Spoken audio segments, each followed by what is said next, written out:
All right, this video has been a long time coming. I've been gone for a little while, and then I recorded this whole thing, and then a bunch of it did not work for some reason. So this is me re-recording everything, painfully, very unhappily, but doing it anyway because I said I would, and also because I genuinely do enjoy making these videos. Sorry if it is late. I really apologize. Still trying to get back into the swing of things. It's been a lot, okay? And Chantal has been making a lot of videos. With all that pre-ramble, let's get into it.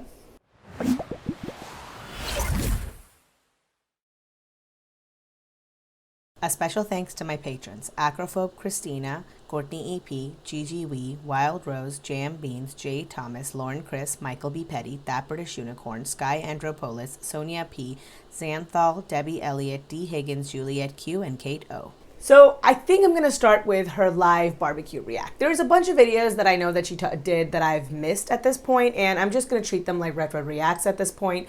I'll just go back and pick and choose what videos I want to talk about, and I'm going to try and do the best I can with this video, but I think what I might do going forward is rather than showing you clips from videos that I only have like 1 or 2 points to make, I'll just talk about the video in general, and then if I have a video that I have like a bunch of clips from, then I will like insert the clips into here.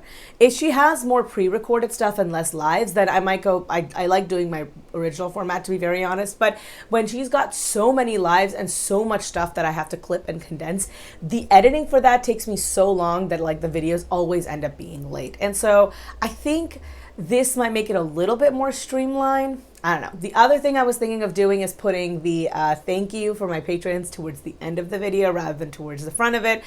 Just depends. I have the very unfortunate problem, I'm joking, of course, it's a very fortunate problem, of having a lot of patrons, and I'm not very fast at saying all their names, so I might flash it up in the beginning just to say thank you, and then the reading that I do, I'll put towards the end. Anyway, let me know. I hope you guys also like my hair. I styled it myself. It's not very good, but I did try. I curled like a few pieces in the front. I didn't curl all of it because it's like a lot, and it would take me very long. And it's late and I'm tired. Anyway, let's get into it. So she starts this video saying how this is going to be her birthday week. And so she's going to use this week to basically just treat herself. And then throughout the week, she liberally mentions like, I'm just beezing this week. I'm just beezing this week. Which is to say that she's going to binge and overeat without any sort of restriction other than the one that Ozempic places on her through nausea. I think that people have this mindset around birthdays, especially like, oh, it's my birthday, I can overindulge a little, which is fine, right? Like have an extra piece of cake, it's your birthday. But when you take the entire week to just eat and eat and eat, it's a little, I think that's a little bit telling of your mental state, that you need all of that food to deal with the fact that it's your birthday. I'm not sure that I necessarily like that. I don't like the justification that she's using here. I don't like the fact that this is how she's like treating herself for her birthday. I think a nice way to treat yourself for your birthday is like go get a manicure, go get a pedicure, go out with friends, which I know with COVID it's a little hard, or you know, plan something special for yourself, buy yourself a really nice gift. This I don't really like. I don't like it a lot. I don't know. You guys know how I feel about Chantal's eating anyway. The other thing was the whole treating herself for an entire week. I was really confused by that. And so I had done a poll, an informal poll, of course, over on Twitter to see, you know, hey, how many of you guys treat yourself for the entire week? And the results came back, not very many. It's very few people who do that, right? There's a couple people who said, well, I do it for an entire month. But most people are just like, no, it's one day. And the older you get, I found that the less birthdays feel significant, the less they're important. For me especially, I have not particularly cared about celebrating my birthday in a very fancy way. Like partner and I might go out, we might have like a dinner somewhere nice, or he'll plan like fun, like before COVID, he used to plan like an entire day filled with like fun stuff for us to do. So we'd like go for like a walk, we'd go to see like weird indie like music shows, like just, you know, like playing in dive bars, stuff like that. And it was always a lot of it was a lot of fun. We do stuff like that, but like an entire week? That's excessive. And the reason why even partner and I do that, like the whole day that we celebrate, is because both his and I, my birthdays are only like a couple weeks apart. And so we just do like one celebration for both of us. This just seems, I don't know. It's, you know, like when somebody buys a really big car because they have a tiny penis. This is kind of the vibe it gives me. So the only other thing of importance that she mentions in this video is she talks about how the approval process is weird, where she can do all the things and then it's still up to the surgeon to decide. I believe her in this, but it's not weird. The reason why it's ultimately up to the surgeon to decide whether or not you're going to get the surgery is because they are the only ones who can reasonably assess, looking at their own skill level, if they can perform the surgery in a manner that is safe, where you're likely to have a good outcome. So say you drink the shakes, right, that they provide you with, and you've stuck to the whole thing, but your liver hasn't reduced as much as it should have. Then they might ask you to do that for another couple weeks and then they'll reassess. Or if you haven't lost enough weight on your own to reduce the size of your liver, they might ask you to reconsider. There's some like stuff, I know that there was a surgery someone in my family was trying to do, and the doctor said, hey, you need to be below a certain BMI, otherwise we will not perform the surgery. It's harmful, right? The results, the chances of you having negative outcomes is very, very high. It was for like knee surgery. And so, you know, stuff like that, it makes sense to me why someone might come back and say, hey, no, you need to, I know that you think that you've done all the right things, but we're still not in a place where we can operate. These are not like tests you have to like check off. They're not like tick boxes, right? There's a reason why you're doing all the things that the doctor is telling you to. There's a reason why you're trying to reduce the size of your liver. There's a reason why you're trying to do X, Y, and Z. And so if you do all of those things, then the chances that you will have a good outcome are higher, but that doesn't mean that they're necessarily going to be higher, right? Like they could be, but it's not 100%. That's why you have like a human person, the person who will be performing the surgery, actually go through with it. And that's why Dr. Naygaard from My 600-Pound Life is considered to be somewhat of a celebrity. Doing bariatric surgery on people who are that morbidly obese is actually dangerous. You can cause like some serious harm if you don't know what you're doing. And the fact that he has got a pretty high success rate is what makes him such a commodity to the show. Anyway, the rest of the video is just her chit-chatting back and forth with people, doing really nothing of import. So, next. So this video, she's labeled it as like spring cleaning, and she does a very nominal amount of cleaning. Most of the cleaning that she does is also very like low energy. So she vacuums just the kitchen, for example, which takes, I think I counted, was like something like 10 minutes. Not a lot of effort being exerted by her in this. And we'll find more information out about the fact that she's lost weight later on in this week, but I would have assumed that she would have higher energy levels. I mean, make the most of it. I realize that she's got a lot of weight on her and it can be hard, but if you don't push yourself, you're not likely to change that at all. So she like does the vacuuming, and then she does some dishes. She said the dishes are almost done. So she like kind of, I think, did most of them and then gave up. And she did the dishes sitting down as well, which, I mean, okay, I'm not... You guys know how I feel about that. She should really be pushing herself a little bit more, but okay, at least she's doing the chores now. The thing that I noticed, though, was that when we were seeing panels of her house, she's already starting to accumulate boxes again. She's just recently had someone come in and take out so many of her boxes from her house. She paid, what, $450 for them to do so? The easiest way to clean up a mess like that is to never let it get that bad to begin with. So like, I'm telling you this as someone who regularly does this and regularly suffers the consequences. When I have one load of laundry that I do that I have to fold and put away, it's like fairly manageable. When I let the pile get like 4 loads of clean laundry sitting there to be folded, it is a nightmare. It's like an entire night worth of like time that I have to devote into just folding laundry. I like folding laundry. I find it pretty therapeutic. When you have that large of a pile, it's like hard. You're like, damn, do I have that kind of time to devote to this task right now? So if I take the 15 minutes it would actually take every time that I have the laundry like sitting there, it will actually be significantly easier, and I won't have, because like it's easier to find 15 minutes at the end of the day as opposed to 1.5 hours because you've got so much laundry that you now have to deal with, right? And I think this is the same concept here. She needs to get on top of the boxes and like put them away, break them down and put them away as they come in. And partner literally like is single-handedly keeping Amazon in business at this point, which I don't like, but you know, and I can tell you, we have a lot of boxes in our house, but every time we get boxes at the end of the week, everything is broken down, put into the recycling, right? And this makes sure that boxes don't pile up in our house. That's all she has to do. Either her or Pete needs to take responsibility and ownership of that, and then make sure the task is done at the end of every single week.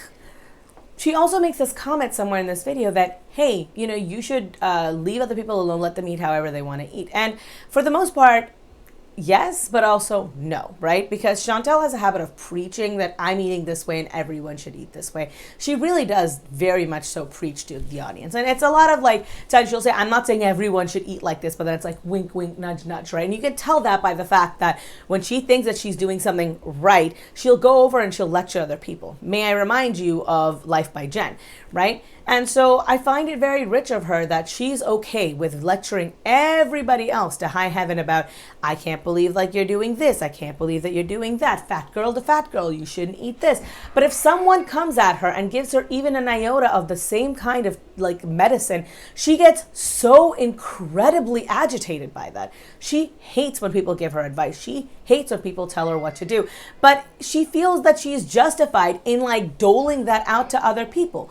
And I don't think that's appropriate. I think either you should stick to your convictions and do what you said and not give advice to other people as well and don't expect to get it in return and be justifiably angry if you do get it, or you're okay with giving advice to other people and you should be okay with receiving advice yourself. You cannot have one rule for me and another rule for thee. That does not make any kind of sense, okay? That makes you a hypocrite. Anyway, next. Oh, no, Chantal, no. Oh, my God. All right, this entire video is her just eating pizza and like chit-chatting and vaping back and forth, which, by the way, she vapes a lot this week. I don't think that's a good idea. There's a lot of vape-related injuries specifically, and I don't think it's a good idea for her to be vaping this often, especially not when THC will give you CBD, THC, I might interchangeably use those. I don't really know the difference between them, but I know that the kind that she is using, it can potentially give you like the munchies, which is something she should be trying to avoid at all possible costs, given the fact that the entire point of the Ozempic is to curb her appetite. Why take something that is just going to boost your appetite? Like, that just seems so silly to me. Like, she's eating gravy pizza in here, by the way. It is the most disgusting thing I've ever seen. Oh my God. Like, wild dogs could not make me eat that. That is all I have to say on that. Next. So in this video, we get a car update. So you guys already know this, but I'll just give a quick recap here. Chantal's been having trouble with her car and it's been in the shop. And, in this video, we get a little bit of an update on that. Now, she starts the video by saying that, you know, she has an upset stomach and all that, and her stomach really, really aches. I can't imagine why. Could it be the gravy pizza? Anyway, beyond that, she said that it's like $1,000 deductible. Now, $1,000 is not exactly like $1,000 to get her car fixed. Sorry, I should say. I don't know if that's her deductible, if that's what like it actually costs. I think she said that that's what it actually costs to get the car fixed. Now, a smart thing that I learned was that no matter what I have else in savings, I should always have the deductible to get my car fixed. I learned this the hard way. You should always have that money on hand because car troubles, especially if you live in the good old US of A, is like, it's a killer.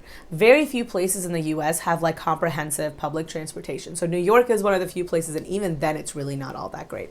So you got to be careful. You got to make sure that you have your deductible saved up. So if something ever happens, you have your means of transportation, your means of getting groceries, your means of going to work. All of that is like your car, right? And for some people, honestly, it's like your car is more important than even your houses. So you got to be careful and you got to make sure you have that money with you. For Chantal, $1,000 might not be make or break. So I'm glad that she's getting her car fixed. She has a complicated relationship with the car, if you guys haven't noticed. The car provides her with the mobility that she herself lacks. And it gives her sort of like a purpose, a direction, right? So a lot of times we'll see her just like going for drives and it seems very aimless. And I think the reason for that is, I think Milk Tea mentioned in one of her videos that like the driving is an excuse to eat.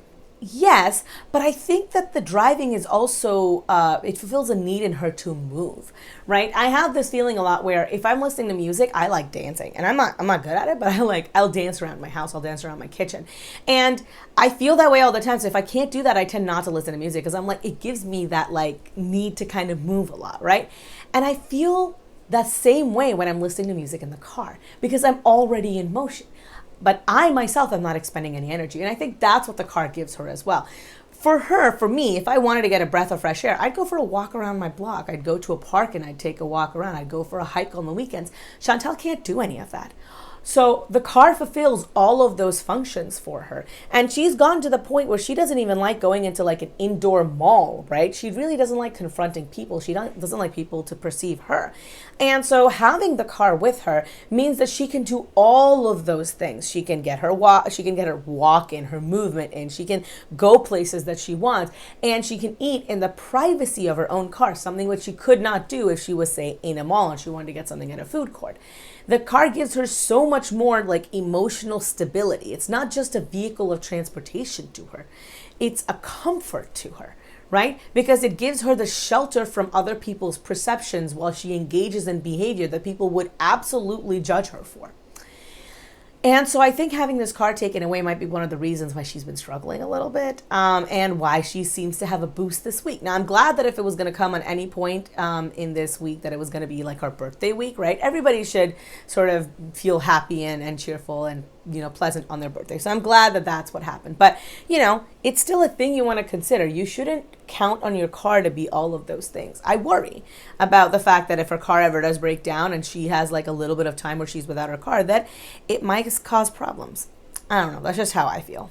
Let me know, though, if you guys think that this makes any kind of sense. I'm talking about this from my own point of view as well, about how I felt about my own car before I had to sell it. That it was like one of those things where I had a very strong emotional connection to it because I spent so many hours just driving around in it. And I think for someone like Chantal, who can't necessarily engage in movement in any other kind of way, I think that emotional connection will just get stronger. And the car does feed into addiction, right? The driving is an excuse to eat, and then the eating is an excuse to drive. So let me know what you guys think, though. Next. Hi, I'm Laura Palmer's doppelganger. I'm so glad you came to visit. I'm so hungry. I'm so tired of eating nothing but garmonbozia. Say, you know what? Oh, I would give anything for some fine Black Lodge dining. And for dessert, oh, sure could go for some famous cherry pie from the RR Diner. Agent Cooper's always raving about that cherry pie. Well, why don't you go do a girl a favor and cook me something up, something nice, something elegant, something rich, something yummy. And there we have it, the finished product. I tried to look all fancy and plate my meal like this with asparagus on top and some of the juice. So, bon appetit, let's go eat. Hey guys, how are you? Welcome back to another themed video. I guess you could call this a time warp because the show we're going to be talking about is from 1990, so I guess it would be the early 90s, you know? So, but it is more of a themed type of video like I did with Pulp Fiction. And I'm so excited. It is my birthday week, and to celebrate, in part celebration, I wanted to do, even though it was a lot of work making this pie from scratch, making everything from scratch, and just everything, just setting up, whatever, it was still fun regardless because I just love Twin Peaks so much. I just want to eat, live, breathe Twin Peaks. So the next video she does is actually the time warp that she's promised us such a long time ago. She is doing her Twin Peaks time warp where she's making the foods from the iconic show Twin Peaks. I myself have not seen it. It's a little bit before my time, and I think they did like another season of it. I don't know. It's not my thing. I really like horror for the most part, but I guess I never really got into it. It's not just the fact that it's a horror show, it's also very surreal, and I'm not always the biggest fan of surrealism.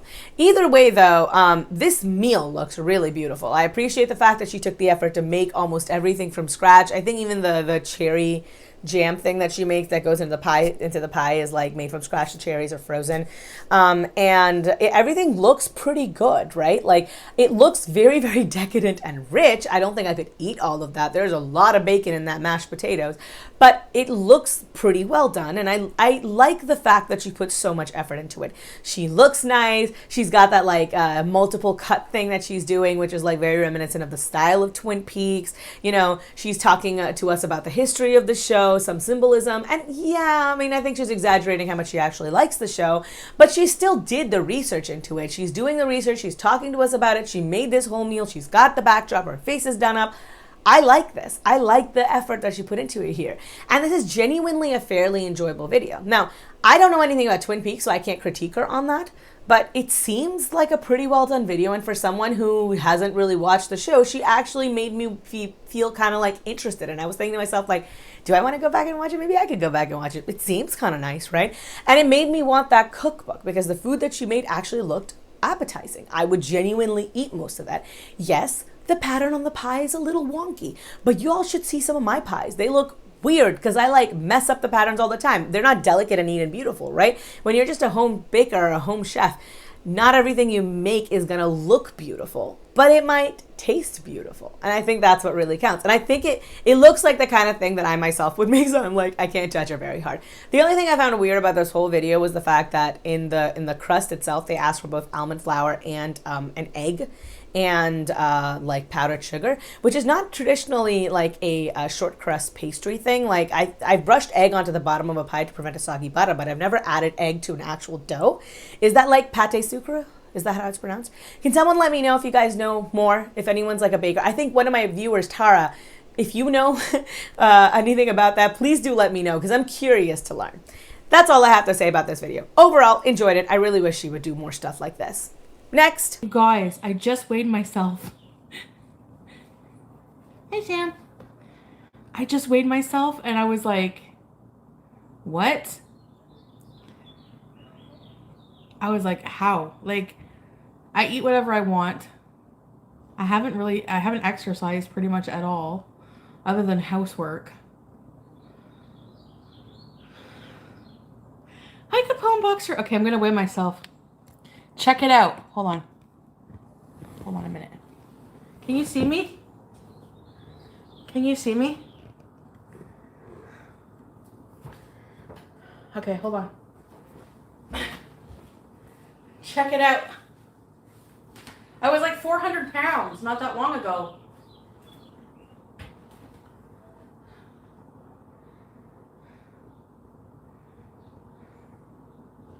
Body weight is 372.2 pounds.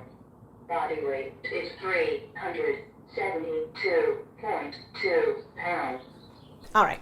So this is the video that I actually really wanted to discuss. And this is the video that I think I'll probably insert all the clips from. So first thing is that she talks about how she's not really trying, but she's still lost all this weight. She lost a total of, I'm going to read because I won't remember otherwise. She's lost almost 30 pounds. So she's now down to 372.2. So that's like 29.8 because she said she was 402 before.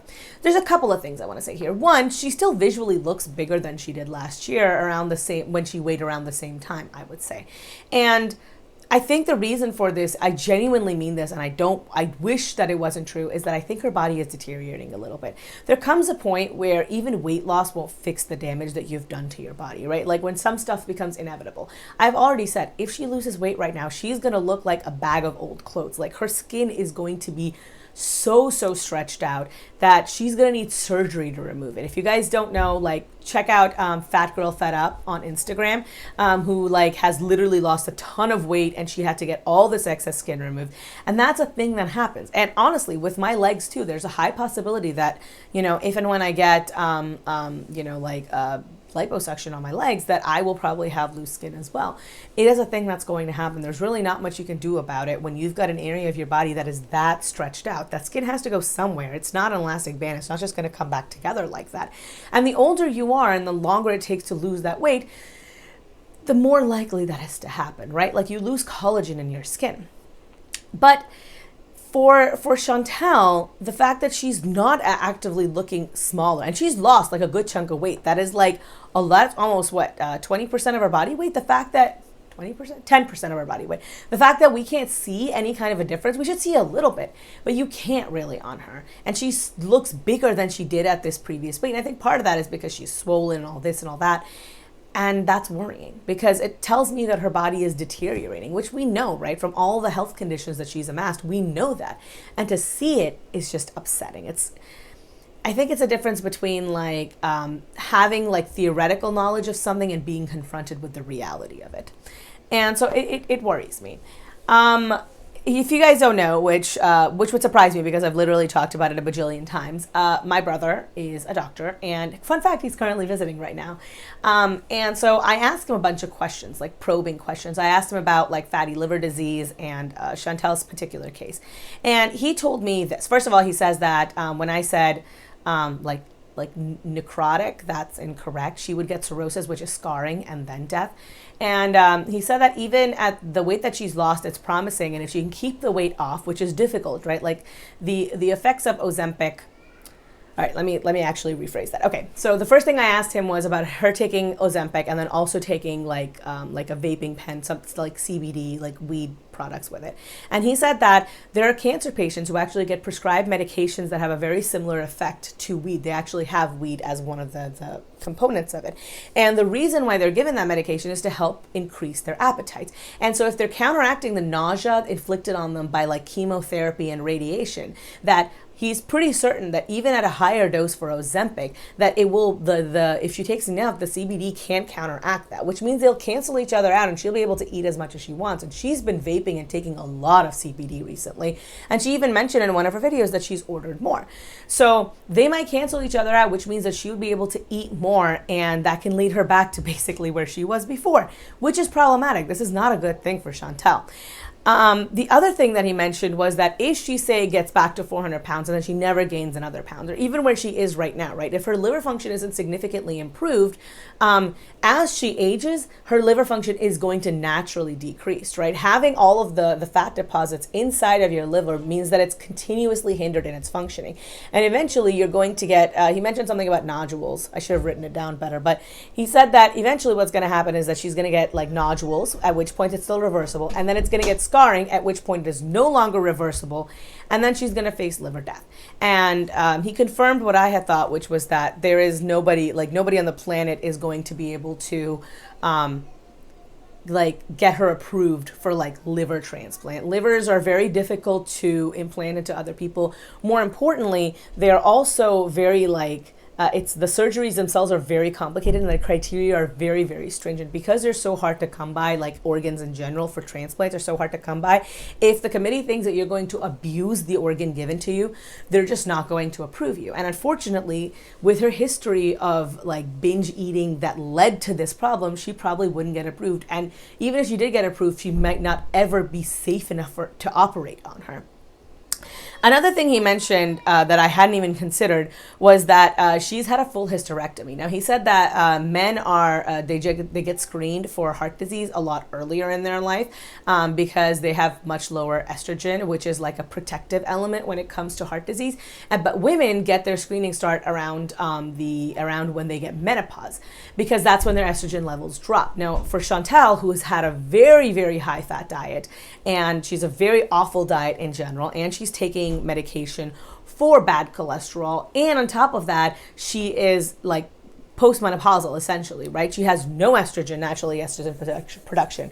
I hope that she's being careful with her medication, but I have no reason to believe that because she's really terrible at taking care of herself. So he's like having that kind of a history puts her much, much more likely to have like heart-related issues going forward. And that's actually really concerning as well to me, because once more, operating on somebody who is that heavy is very difficult.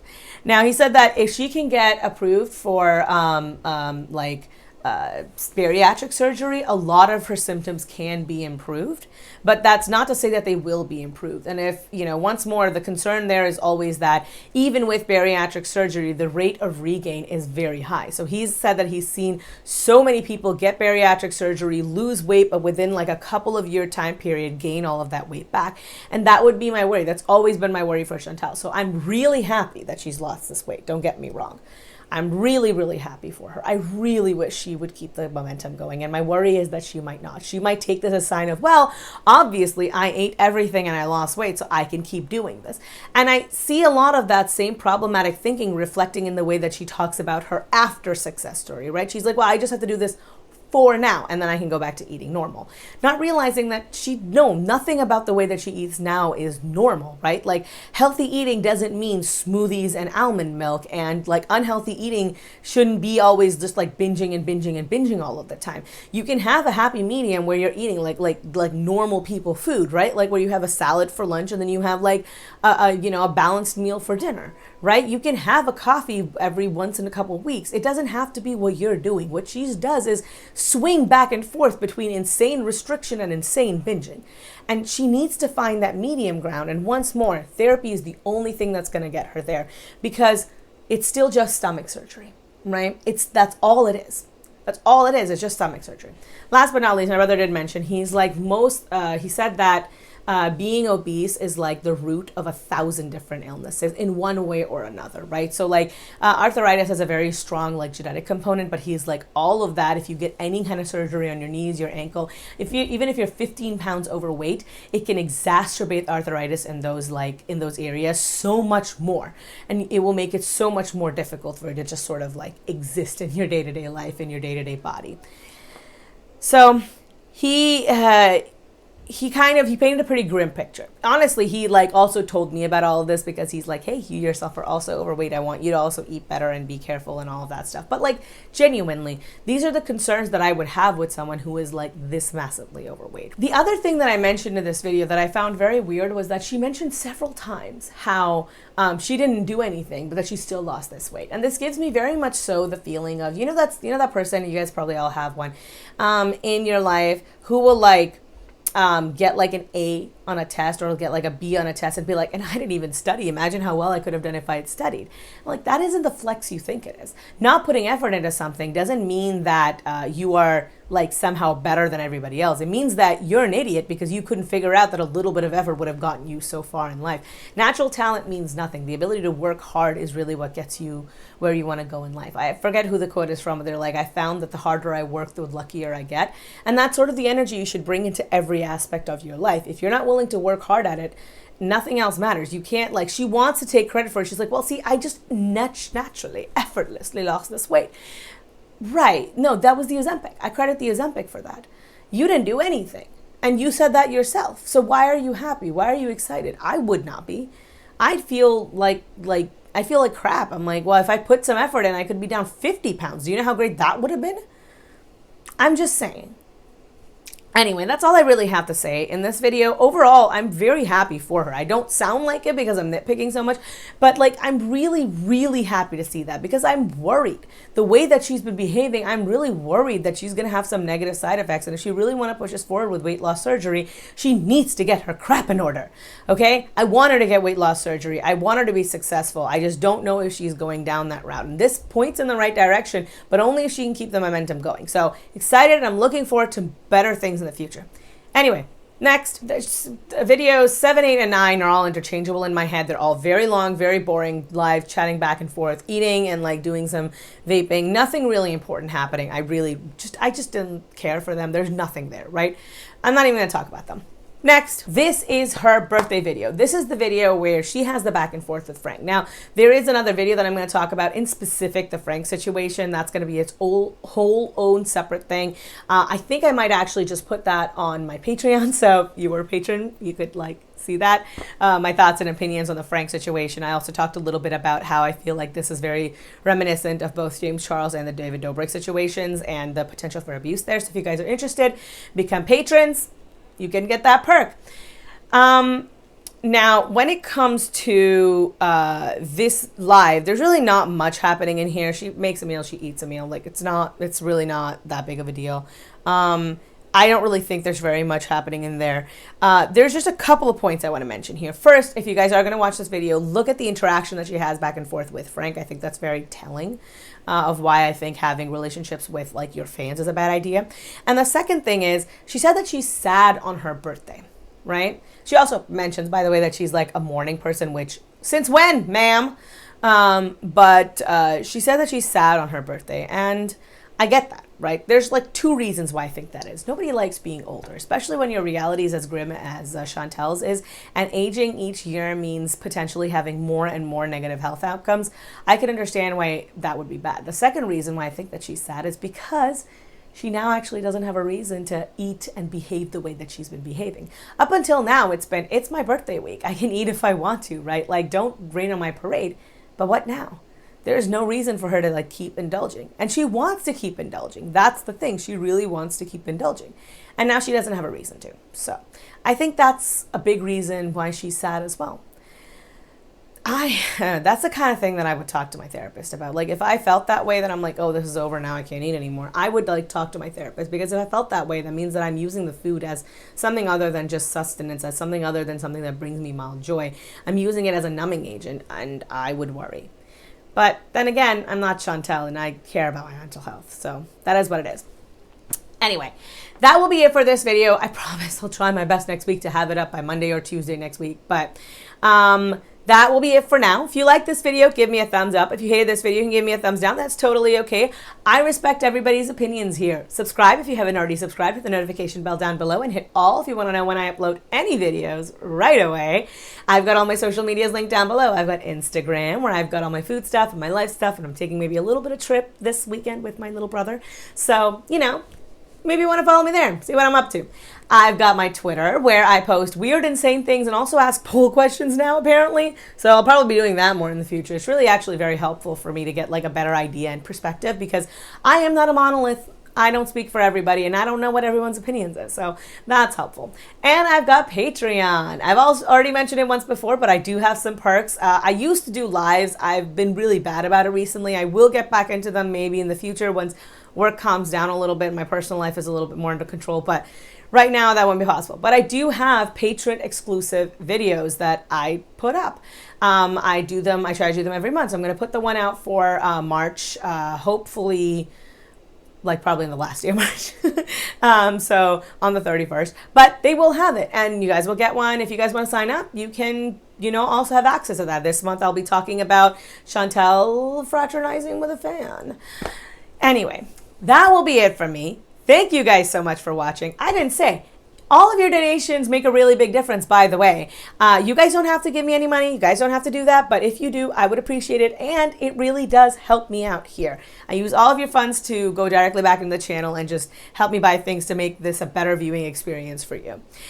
Thank you guys so much for watching. I'm Jasmine, the sequel, and I am not relatable. Peace. Why did I do a thumbs up? Peace.